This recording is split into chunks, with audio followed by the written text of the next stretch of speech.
Buenas tardes, mi nombre es Daniel Celis del curso de Física Electrónica.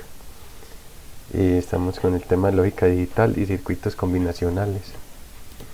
Para los códigos binarios, entonces tenemos que las computadoras internamente operan con algo que se conoce como el sistema numérico binario, en el cual hace operaciones con las cifras de 0 y 1.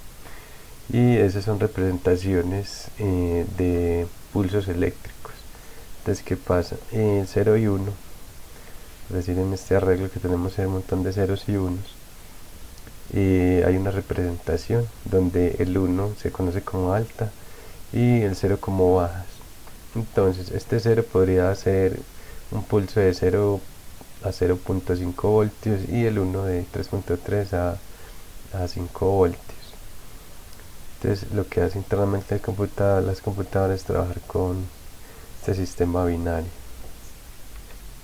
Ya para las compuertas lógicas tenemos que son circuitos electrónicos que internamente tienen transistores que hacen pues sus labores específicas.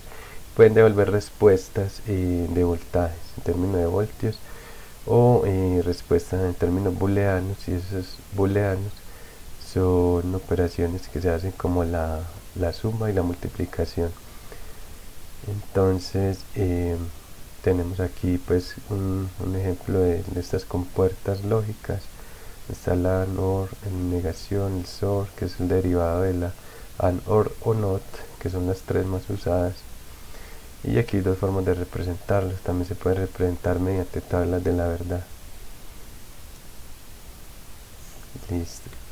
Los max términos y min términos, entonces tenemos que los min términos son una suma de productos y los max términos son el producto de sumas. Entonces, ¿qué pasa? En los min términos se toman las salidas que son 1.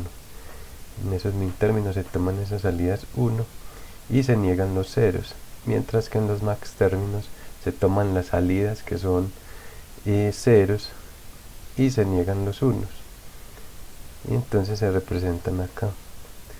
Aquí digamos que el min términos es una suma de productos, que hay unas tres letras que están multiplicando, y hay unas negadas que son precisamente la negación de, en este caso en los min términos, de los ceros. Y para los max términos hay un producto de sumas. Entonces acá vemos las sumas y vemos que se están multiplicando y hay una negación. En este caso los que se van negando son los unos. Eso es lo que hacen, y se obtiene una función, ¿cierto? Se obtiene una función como tal. Y una tabla de verdad es una tabla que lo que hace es mostrar el valor de verdad de una proposición. En este caso, la proposición estaría contenida en las variables de entrada. Y digamos que lo que hace es representar el comportamiento de un circuito como tal, un circuito lógico. Entonces, digamos que dependiendo de las entradas, ¿sí?, de esas combinaciones de las de entradas, se obtienen las salidas. Así se hacen para cada una de las tablas de verdad. Entonces, la AND, la OR y la NOT, digamos que aparte de estas son las más usadas. A partir de allí se hacen otras. Por ejemplo, la SOR es un resultado de estas tablas de la verdad. Tablas de verdad. Entonces, ¿cuál es la base y la raíz de un sistema binario? Entonces tenemos que la base y la raíz es el 2. Y esto quiere decir que los números son representados por dos cifras, el 1 y el 0. Por ejemplo, si tenemos un número cualquiera, podríamos hallar su valor binario. Y ese valor binario estaría dado en los residuos de esa división que podríamos hacer de ese número, entre 2. Se podría ir dividiendo entre 2 y se obtienen unos residuos, y esos residuos serían 1 y 0. Y eso sería una representación en binarios de un número. Y esto a su vez, digamos que en lógica de circuitos es representación de el 1 normalmente es un pulso de 5 voltios y el 0 un pulso de 0 voltios. ¿Sí?